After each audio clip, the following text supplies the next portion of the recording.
The trade in Bharti Airtel has not played out the way I wanted. One of the subscribers have requested me to update it. Actually, today this breach has negated the wave count. This much part is correct. This is a expanded flat correction. This much part is correct. This was wave A, wave B, and wave C. But this decline started happening. This move is an abnormal move. This one.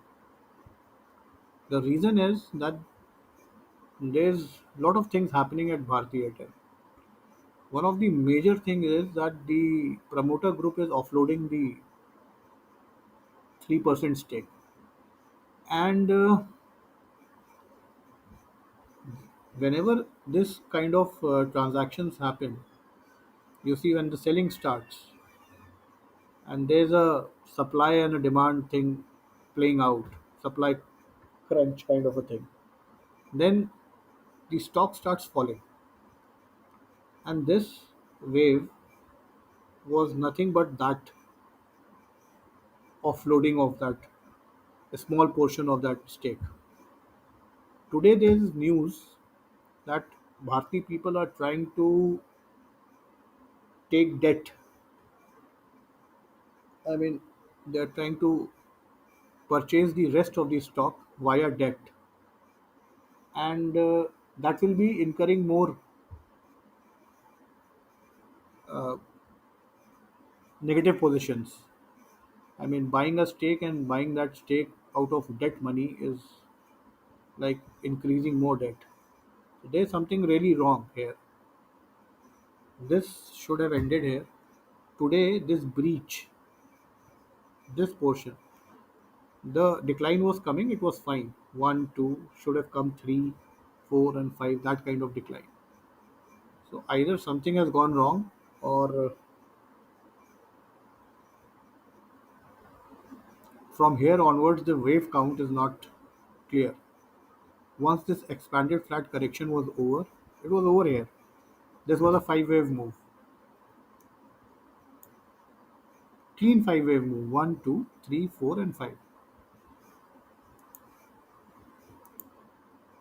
This was a clean 5 wave move. 1, 2, 3, 4, and 5.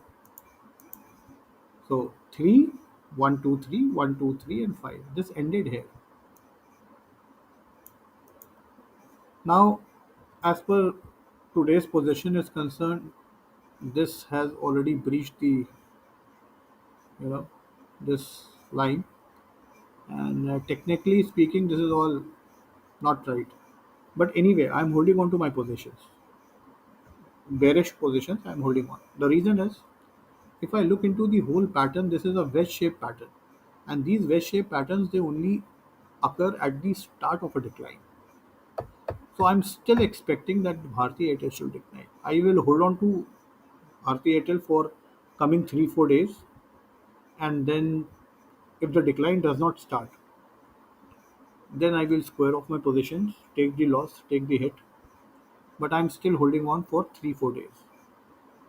So, and this is my stop loss, 799.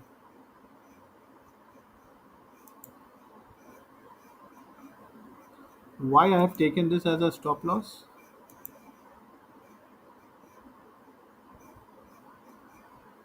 Because if I go to a daily chart, okay, why I have taken this as a stop loss? Suppose a new wave started from this. So this is first wave, second, third, fourth, and fifth. Whenever your first wave is extended, the third wave should be equal to the fifth wave. So this is my third wave, and this is my fifth wave. So both these waves are equal. I'll check it again. You see, I'll just give it a numbering. Suppose this is the start of a new wave. One, two, three, four, and five. So my third wave should be equal to the fifth wave.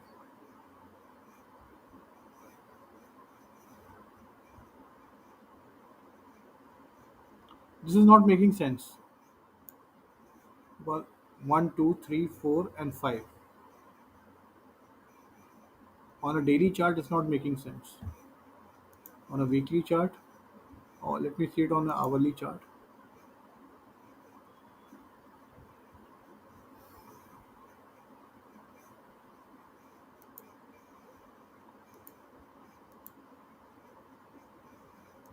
So this is my first, this is my third,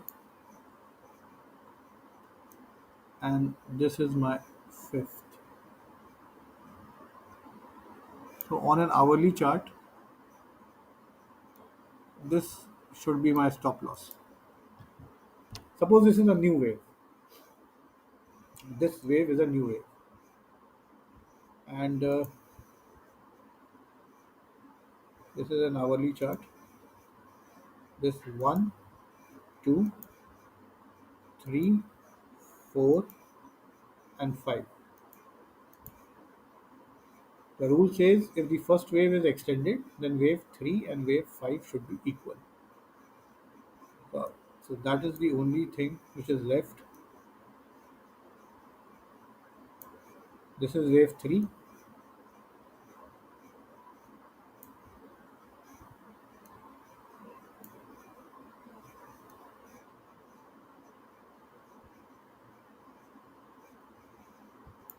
and this would be wave 5.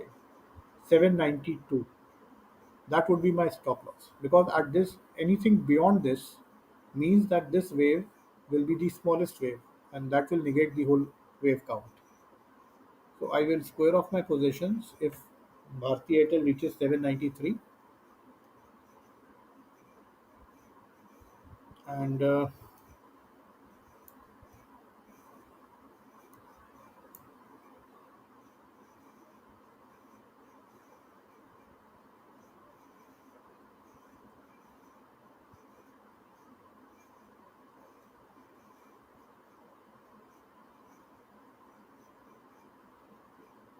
that's all. This is the way I've given it. Yes. 793 is my stop loss. I will square off my positions at this stage if it reaches this point.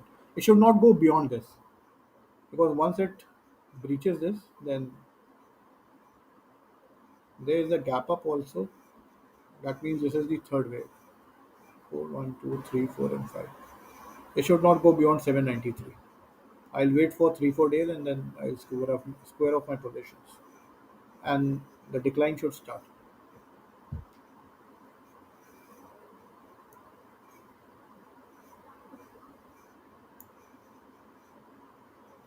Okay, that's all. Thank you.